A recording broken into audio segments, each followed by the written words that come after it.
Selamat pagi Bapak Ibu dan saudara-saudara sekalian. Kita berjumpa pula di dalam acara doa pagi GKI Samanhudi. Kita sudah berada di hari Rabu tanggal 2 April 2025. Sebelum kita membaca firman Tuhan, mari kita berdoa. Tuhan, Bapa yang di surga, kami datang kepadamu pagi ini dengan ucapan syukur dan terima kasih. Pimpinan dan penyertaan Tuhan hari demi hari, perlindungan Tuhan, berkat-berkat yang kau berikan, juga sepanjang malam kami boleh beristirahat dengan tenang. Pagi ini kami boleh datang kembali kepada Tuhan, kami ingin mendengarkan firman Tuhan. Tolonglah Roh Kudus yang memimpin kami supaya kami boleh mengerti, untuk kami boleh memahami, kami boleh melakukan firman-Mu itu. Terpujilah Engkau karena kami serahkan doa kami kepadamu dalam nama Tuhan Yesus. Amin. Bacaan kita pada pagi hari ini diambil dari 2 Raja-Raja 4 ayat 1 sampai ke 7. 2 Raja-Raja 4 ayat 1 sampai ke 7. Saya bacakan demikian. Salah seorang dari istri-istri para nabi berseru kepada Elisa, "Hambamu, suamiku, sudah meninggal dan engkau tahu bahwa hambamu itu takut akan Tuhan. Tetapi penagih hutang sudah datang untuk mengambil kedua orang anakku menjadi budaknya." Jawab Elisa kepadanya, "Apakah yang dapat ku buat bagimu? Beritahukanlah kepadaku apa saja yang kau miliki di rumah." Kata perempuan itu, "Hambamu ini tidak punya apa-apa di rumah kecuali sebuah buli-buli berisi minyak." Lalu Elisa berkata, "Pergilah, pinjamlah bejana-bejana dari luar dari semua tetanggamu, bejana-bejana kosong tetapi jangan sedikit. Kemudian masuklah sesudah engkau dan anak-anakmu masuk, tuanglah minyak ke dalam semua bejana itu dan angkatlah bejana itu yang sudah penuh." Perempuan itu pergi darinya. Ia menutup pintu sesudah ia dan anak-anaknya masuk. Anak-anaknya membawa bejana-bejana ke dekatnya, sementara ia terus menuang. Ketika bejana-bejana itu sudah penuh, perempuan itu berkata kepada anaknya, "Bawalah kepadaku sebuah bejana lagi." Tetapi jawabnya kepada ibunya, "Tidak ada lagi bejana." Lalu minyak itu pun berhenti mengalir. Kemudian perempuan itu pergi memberitahukannya kepada abdi Allah. Abdi ini berkata, "Pergilah, jualah minyak itu, bayarlah utangmu. Engkau serta anak-anakmu dapat hidup dari kelebihannya."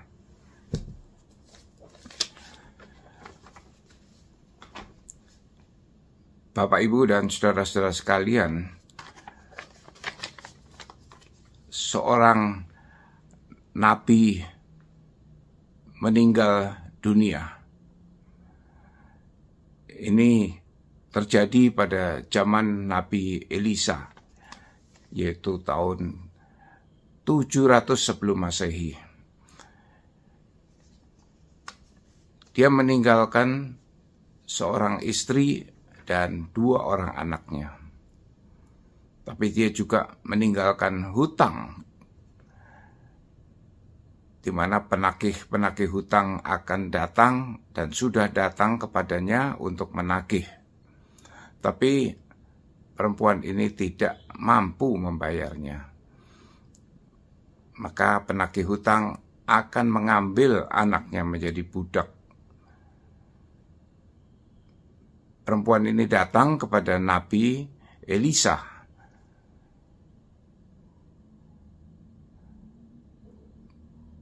seorang nabi yang takut akan Tuhan juga bisa mengalami hal seperti ini. Kita tentu bertanya-tanya, bagaimana kalau kita sebagai pengikut Tuhan, mengapa seorang nabi yang takut akan Tuhan bisa mengalami kejadian peristiwa musibah ekonomi seperti ini?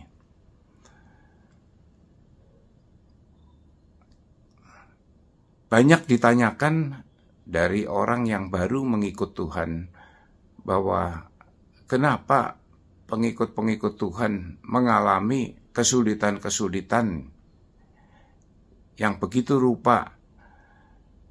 Apa bedanya dengan yang bukan anak Tuhan? Dan apa gunanya kita ikut Tuhan? Kita dapat membayangkan bahwa seorang yang baru mengikut Tuhan, dia seorang yang anak yang baru lahir di dalam imannya, seorang anak yang baru mengenal Tuhan seperti seorang anak yang baru lahir di dalam kerohaniannya. Dibayangkan juga seorang anak yang secara fisik lahir, dia tentu membutuhkan latihan-latihan, membutuhkan kekuatan karena mereka dilatih untuk menghadapi kesulitan-kesulitan. Sebab tanpa kesulitan-kesulitan maka otot-ototnya tidak bisa bertumbuh. Maka wajarlah untuk seorang anak bisa menjadi tumbuh, menjadi besar, dibutuhkan kesulitan-kesulitan dan latihan-latihan. Demikian juga seorang bayi rohani yang baru dilahirkan, dia membutuhkan kesulitan-kesulitan untuk dia bisa bertumbuh.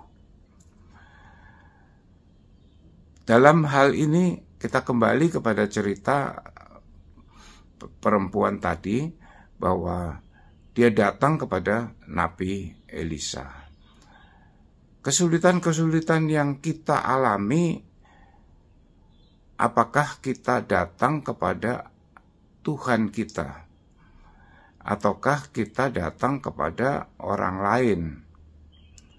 Ini masalah-masalah yang sangat penting buat kita untuk bisa mengerti bahwa kesulitan bisa datang, tapi kita datang kepada Tuhan kita untuk kita mohon pertolongannya.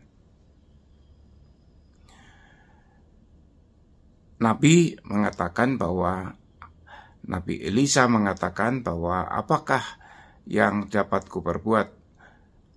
Apa yang ada padamu? Perempuan ini menjawab, aku tidak punya apa-apa kecuali buli-buli berisi minyak. Seringkali yang terjadi dalam hidup kita juga demikian, kita tidak mengingat lagi akan berkat-berkat Tuhan yang sudah diberikan pada kita, sehingga kita mempunyai banyak hal di dalam kehidupan ini. Tapi seringkali kita mengatakan kita tidak punya apa-apa lagi. Maka Nabi Elisa memerintahkan untuk pinjam bejana-bejana dari tetangga-tetanggamu untuk dikumpulkan dan tuanglah minyak. Dalam hal ini perempuan tadi percaya akan apa yang diperintahkan oleh Nabi itu. Dia mengumpulkan bejana-bejana begitu banyak dan dia tuangkan minyak ke dalam bejana itu. Dan ternyata terjadilah mujizat. Minyak itu tidak habis-habisnya sampai seluruh bejana itu penuh terisi. Dan sampai terakhir anaknya mengatakan sudah tidak ada bejana lagi, maka berhentilah minyak itu mengalir.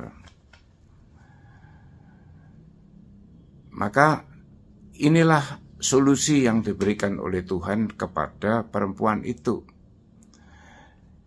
Kira-kira kalau kita berpikir bahwa siapa yang membuat mujizat ini?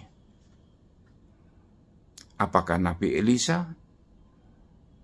Tidak. Yang membuat mujizat ini adalah Tuhan. Dengan kekuasaannya dia bisa membuat mujizat dengan 1001 macam cara. Dalam hal ini dia menggunakan banyak orang untuk menolongnya, anak-anaknya, yang tetangga-tetangganya yang meminjamkan bejana. Sehingga terjadilah mujizat itu melalui pertolongan orang lain. Tapi apakah ini satu-satunya cara? Tidak. Mujizat bisa terjadi dengan berbagai cara. Malah kalau kita pikirkan lagi, apakah bisa terjadi mujizat yang lain? Oh, bisa saja. Misalkan batu menjadi mutiara. Tentu ini mungkin terjadi. Tapi inilah, apakah ini jalan keluar yang terbaik? Kita tidak tahu. Bahwa Tuhanlah yang tahu apa yang terbaik. Mungkin setelah dia menerima mutiara, dia susah jualnya. Mungkin dengan minyak itu menjadi item-item yang sangat laku terjual.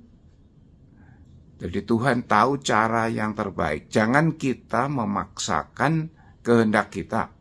Jangan kita memberikan solusi-solusi kita kepada Tuhan. Jangan sepertinya kita lebih tahu dari Tuhan bagaimana menyelesaikannya. Tidak. Tuhan yang lebih tahu. Dalam kehidupan kita sehari-hari, kita ingat bahwa sebaik-baiknya kita, dengan kita takut akan Tuhan, dengan kita hidup terus bergaul akrab dengan Tuhan, hari demi hari kita mempunyai hubungan dengan Tuhan yang akrab. Apakah tidak ada kesulitan? Kesulitan bisa datang. Kesulitan bisa melanda kita. Tapi jangan khawatir. Tuhan tetap menyertai. Tuhan tetap memberikan jalan keluar. Tapi jangan berfokus kepada kesulitan itu. Berfokuslah kepada Tuhan. Kita datang mencari Tuhan. Hari demi hari kita sudah mempunyai hubungan akrab dengan Tuhan. Sehingga kita tinggal bertanya kepada Tuhan, apa maksud Tuhan? Apa yang harus kita lakukan? Tuhan memberikan jalan keluar selalu. Saya berpikir lebih keras bahwa mungkinkah di dalam peristiwa ini Tuhan memberikan solusi lain lagi? Bisa. Solusi apa? Seandainya anaknya pun menjadi budak dari penagih hutang, itu juga suatu solusi dari Tuhan. Barangkali Tuhan sudah merencanakan anaknya menjadi raja. Ingat peristiwa Yusuf. Jadi ini kemungkinan-kemungkinan yang selalu bisa terjadi. 1001 macam kemungkinan. Apa kira-kira mujizat terbesar di dalam kehidupan ini? Mujizat terbesar adalah kita bisa diselamatkan oleh Tuhan karena kasih anugerah Tuhan memilih kita, orang-orang berdosa, supaya kita bisa diterima oleh Tuhan. Diberikan anugerahnya untuk diselamatkan. Ini mukjizat terbesar. Bisakah kita mempercayakan diri kepada Tuhan? Bisakah kita sungguh-sungguh pasrah apapun yang terjadi, apapun putusan Tuhan dalam kesulitan-kesulitan kita? Apabila kita sakit berat, bisakah kita bukan berfokus kepada sakitnya, tapi kita berfokus kepada Tuhan dan mempercayakan diri kepada Tuhan? Apapun yang terjadi, kita tetap percaya Dia mempunyai 1001 cara. Bahkan, cara yang Tuhan pilih adalah Dia memanggil kita sebagai anaknya untuk hidup bersama Dia dalam kerajaannya. Amin. Mari kita berdoa. Tuhan Bapa yang di surga, kami manusia-manusia yang lemah, yang seringkali melupakan berkat-berkat Tuhan.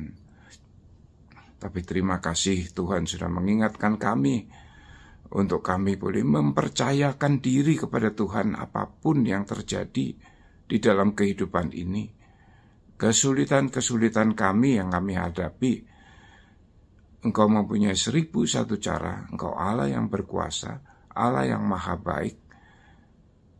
Ajar kami boleh mempercayakan diri sepenuhnya kepadamu apapun yang Tuhan perbuat. Bukan kami yang memberikan solusi. Tolonglah Tuhan di dalam seluruh pergumulan kami, entah masalah sakit penyakit, entah masalah ekonomi, entah masalah-masalah keluarga, di dalam konflik-konflik yang ada, Engkau sanggup menyelesaikannya. Kami berdoa, Tuhan, tolonglah kami, kuatkan kami yang kurang percaya kepadamu ini, mampukan kami sungguh bersandar sepenuhnya kepada Tuhan.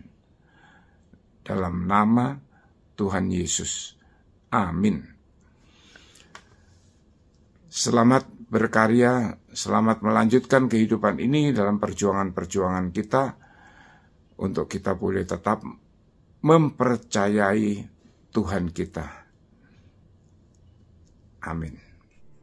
Bagi Bapak Ibu yang memiliki pergumulan khusus dan ingin didoakan, bisa menghubungi rekan-rekan pendeta di nomor berikut.